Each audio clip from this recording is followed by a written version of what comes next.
Praise God. Praise God po rin po ang Panginoon. Sa muli magandang umaga po sa bawat isa. At patuloy tayong magsama-sama sa ating morning watch. At patuloy natin na papurihan ang ating Panginoon. At ngayon, samahan niyo po ako na manalangin bago tayo dumako sa ating pag-aaralan. Ama naming Diyos, marami pong salamat sa umaga pong ito. Salamat po sa panibagong pag-asa, panibagong kalakasan, panibagong pakikibaka. Salamat po o Diyos sa patuloy na pagiging tapat mo sa amin sa bawat araw, Panginoon, na lagi mo kaming sinasamahan, O God. Lord, sa mga oras mong ito, itinataas ko po ang aming pag-aaral ng iyong salita. Patuloy mo po kaming marapatin sa iyong harapan. Pakalinisin mo po ang aming katauhan, ang aming espiritu, kaluluwa at katawan, O God. Sa pangalan mo po, Panginoon, patuloy namin isinusuko ang aming buhay.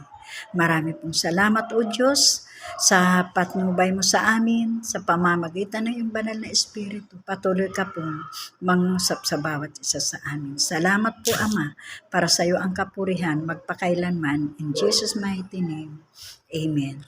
At ngayon po tayo ay tuloy-tuloy na po at tayo po ay, ang pag-aaralan po natin, kundi ako namamali, ito po yung pinag-aralan natin na itinuro ni Bishop Rudy nung nakaraang linggo. At ngayon po ay idudugtong ko lang po yung ilang talata na kung saan ano nga ba ang nangyari doon sa mga hindi pinatnubayan ng Panginoon. Kasi po ito po yung patungkol sa pag-utos na tiktikan ang Kanaan. Tiktikan at 12 sila na nagpunta roon sa lugar ng Kanaan, pero yung 10 ay hindi kinalugdan ng Diyos dahil nga po sa ulat nilang mga negatibo. Hindi katulad po kay Joshua at Caleb na sila po ay napakaganda ng kanilang mga ibinalita.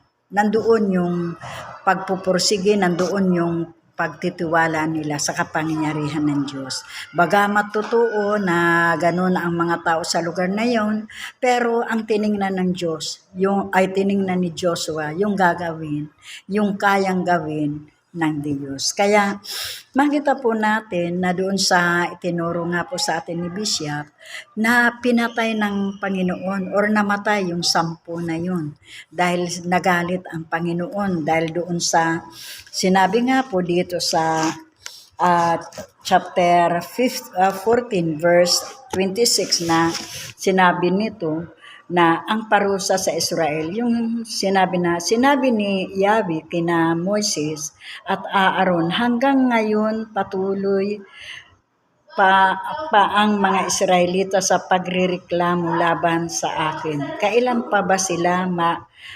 matatahimik? Sabihin ninyo sa kanila na ito ang ipinasasabi ko.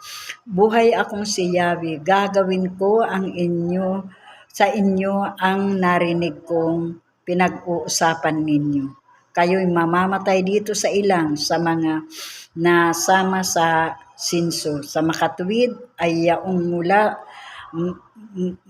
mula sa 20 taong pataas. Ito po yung makikita natin na pinarusahan nga po ng Panginoon yung mga Israelita na mapagreklamo sa Panginoon.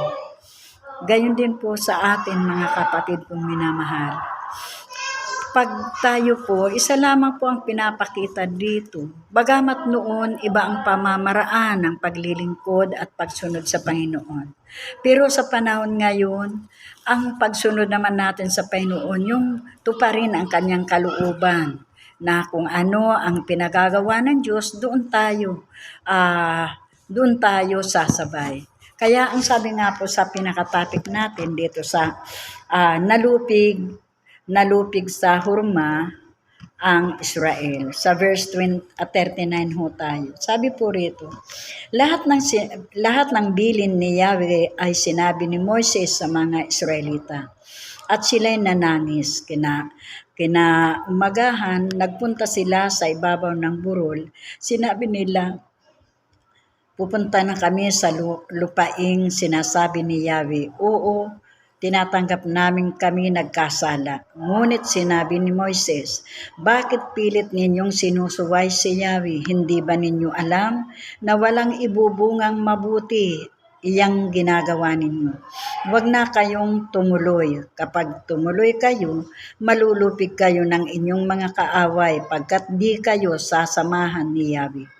Ang mga Amilisita at Kananiyo ay naroon sa pupuntahan ninyo at tiyak na papatayin nila kayo. Hindi ninyo maaasahan ang patnubay ni Yahweh pagkat siya'y tinalikdan ninyo. Ngunit nagpatuloy rin sila, bagamat wala sa kanila ang kaban ng tipan at hindi nila kasama si Moises, at sinalakay sila ng mga Amilisita at mga Kananiyo na ninirahan sa kaburulan at tinugis hanggang sa Hormo. Makita po natin, mga kapatid kong minamahal, ito pong talatang ito po ang pinaka-conclusion doon sa itinuro ni Bishop, na makita po natin, una lang po na napaka-importante na malaman natin, kapag tayo ay lumakad na ayon lang sa pansarili natin, plano natin, upo, bagamat para sa Panginoon, gusto natin magtagumpay, gusto natin maglingkod sa Panginoon, pero kung hindi po plano ng Panginoon, wala hong maibubungang mabuti. Hindi ho tayo magtatagumpay. Sabi nga ho dito, na hindi sinamahan ni Yahweh. Pero makita mo na yung katigasan ng ulo ng mga tao sa Israel, maging hanggang sa ngayon. Wala hong pagkakaiba ang katigasan ng ulo ng mga tao. Di ho ba? Dito makita natin na sinabi na pinahayag na ni Moises na wag na kayong pumunta sa lugar na yun dahil hindi kayo sasamahan ni Yahweh dahil nagalit sa inyo. Nagalit ang Panginoon, tinalikdan. Tama daling sabi. Kaya ibig sabihin, pag hindi po pala tayo sumunod sa kalooban ng Diyos, wag tayong umasa na ang Diyos kasama natin. Amen. Kaya makita po natin ang katigasan ng ulo. Sinuway pa rin si Moises. Sila ay nagtiwala sa sarili nilang lakas. Sila ay nagtiwala na kaya nilang malupig yun dahil maliit lang yun. Pero makita natin yung katuparan ng sinabi ng Panginoon sa verse 41. Ngunit sinabi ni Moises, bakit pilit ninyong sinusuway si Yahweh? Hindi ba ninyo alam na walang ibubungang mabuti ang ginagawa ninyo? Huwag na kayong tumuloy. Kapag tumuloy kayo, malulupig kayo ng inyong mga kaaway pagkat di kayo sasamahan ni Yahweh. Nandoon yung sinabi ni Moises kapahayagan na wag na kayong tumuloy. Sa panahon natin, laging ginagamit babala ang mga pastor, bishop, propeta, na ang sabi, sundin natin ang kalooban ng Diyos. Huwag tayong susuway. Kung ano ang pinagagawa ng Diyos, doon tayo mag-focus. Huwag na natin balingan yung hindi naman pinagagawa ng ating Panginoon. Bakit po? Maliwanag at sinabi na hindi tayo sasamahan ng ating Panginoon. Imbis na magtagumpay tayo, kabiguan ang ating mararanasan. Gaya po ng sinabi sa verse 43, ang mga Amilisita at Kananiyo ay naroon sa pupuntahan ninyo at tiyak na papatayin nila kayo. Hindi ninyo maaasahan ang patnubay ni Yahweh pagkat sila'y tinalikdan ninyo. Makita po natin na kapag pala tayo ay hindi karapat-dapat sa Panginoon, magmula sa panalangin, magmula sa mga kahilingan natin, hindi tayo tutugunin ng Diyos. Hindi tayo sasaman dahil sa ating pagsuway at kasalanan. Kaya po, napangyari po yung sinabi dito sa 44. Ngunit nagpatuloy rin sila na bagamat sinabihan na po sila ni Moises, binabalaan na sila na wag na kayong tumuloy dahil hindi kayo sasamahan ng Panginoon. Pero nanangan sila sa sarili nilang kakayahan. Kaya ano po ang sabi ni Moises? Sabi niya, ngunit nagpatuloy rin sila, bagamat wala sa kanila ang kaban ng tipan at hindi nila kasama si Moises. At sinalakay sila ng mga Amilisita at mga Kananiyo na naninirahan sa kaburulan at tinugis hanggang sa Horma. Makita po natin, isang napakahalaga po na pinapahayag sa atin sa mga oras pong ito na huwag tayo na sumuway. Mula Old Testament, basahin natin ang banal na kasulatan. Ang pagsuway sa kalooban ng Diyos ang susi ng kabiguan at kapahamakan. Hanggang po sa New Testament, ganun din po. Ang pagsuway, bunga ng kasalanan, yan po ang magdadala sa atin sa kabiguan. Kahit na po napakaganda ng plano mo, kahit na po napakaganda ng plano mo para sa ministeryo ng Panginoon, kung ito po ay hindi kalooban ng Panginoon, kung hindi po ito ang pinagagawa ng Diyos, bigo lang po tayo. Ano po ang dapat nating gawin, mga kapatid? Una po, pailalim natin. Sabi nga sa Kawikaan chapter 3 verse 5 na si Yahweh ay sangguniin natin sa lahat ng ating plano. Sabi nga si Yahweh ay sangguniin, basahin po natin mga kapatid, Kawikaan chapter 3 verse 5. Ang sabi po rito sa Kawikaan chapter 3, si Yahweh, kay Yahweh ka magtiwalan buong puso at lubusan, at huwag kang mananangan sa sarili mong karunungan. Siya ay sangguniin sa lahat mong mga balak, at kanya kang itutumpak sa lahat ng iyong lakad. Yun po ang dapat nating gawin. Maliit man yan, malaki, itanong po natin sa Panginoon. Ipag-pray po natin. Ako po, minsan po humihingi pa ako ng pangitain or palatandaan. Nung ako po ay medyo nadi-discourage na bilang pinagkatiwalaan sa Kamarin, nung dumating sa punto na nagkaroon ng pagliglig ang Kamarin. Alam niyo ho, lima na lang kami halos na natira sa Kamarin. 4, yun po ang talagang hirap na hirap po ako nung panahon na yun. At nagkaroon ako ng panalangin sa Panginoon. Talagang iniluhod ko sa Panginoon. Sabi ko, Lord, kung hindi po ako karapat-dapat na maging lingkod mo, humihingi po ako ng preba. Tila baga ako ay sigidyo. Humihingi po ako ng preba, sabi ko po. Kapag sa linggo ay ang dumalo hindi abutin ng 20, ibig sabihin, Panginoon, hindi mo ako tinawag. Pag ang dumalo ay may 20 kasama ang bata, panatag ako Panginoon na ako'y tinawag. Salamat sa Panginoon. Yun po ang hiningi ko na preba sa Panginoon. Dumating po ang Sabado. Nag-umpisa na kami, 4 pa lang, 5. Ganun po. Habang nakapikit na yung mata ko, dahil nasa worship na po kami, na pagpikit ng mata ko, ang tao ay nasa 5 lang. Purihin po ang Panginoon. Dahil nung matapos ang praise and worship namin, makita ko yung tao, yung attendance nila ay inabot ng 28. Kaya sabi ko, Lord, salamat, panatag po ako. Kaya nagkaroon ako ng kapanatagan. Kaya malaya ho tayo na makipag-usap kay Lord. Malaya tayong humingi ng preba or tanong sa Panginoon. Kung ito ba ay kalooban mo?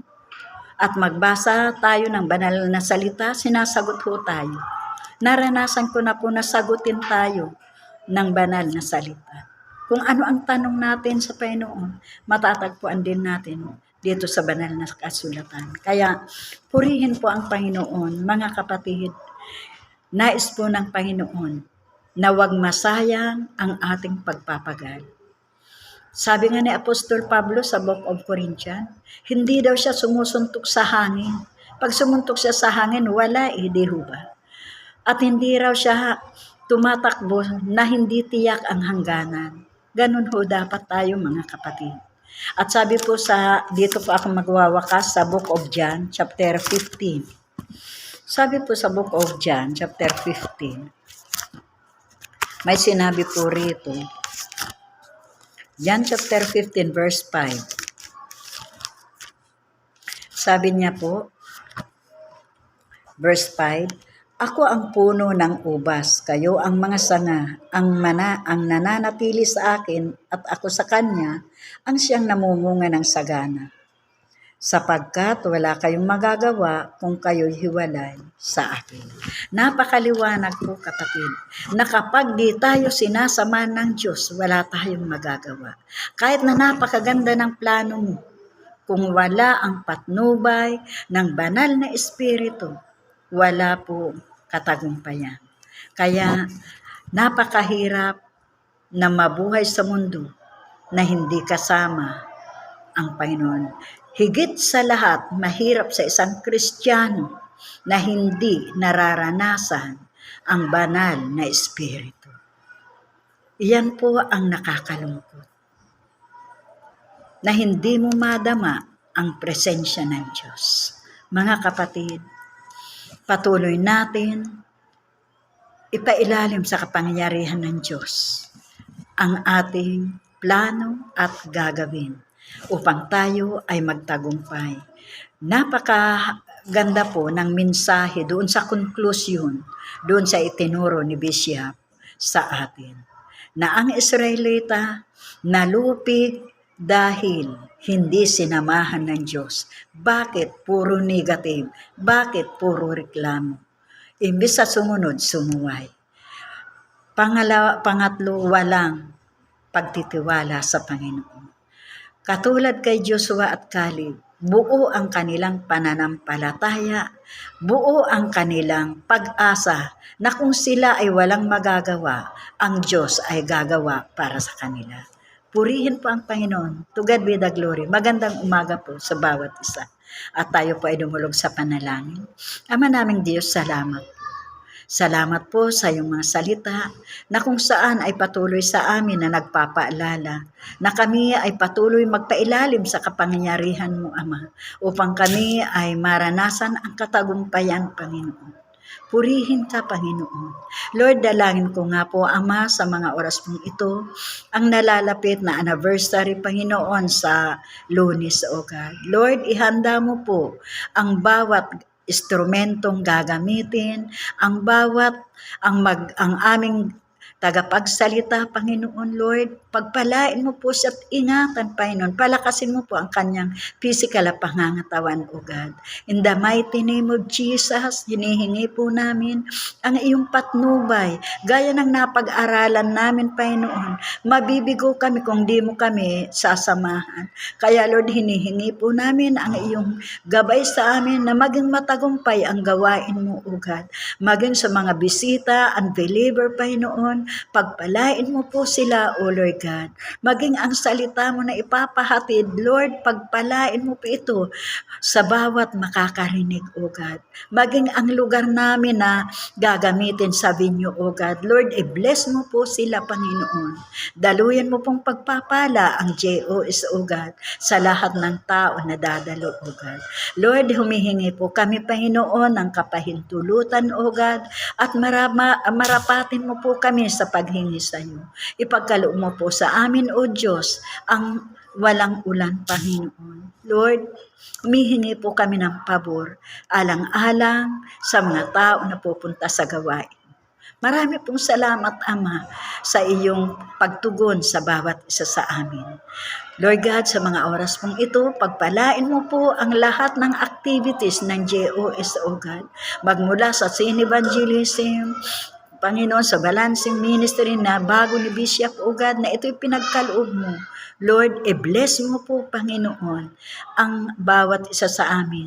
Ikaw ang Diyos namin na sapat sa lahat ng bagay. Wala po kaming hahanapin sa iyo. Ang iyong salita ay kompleto, sapat, Panginoon. Salamat po, Ama.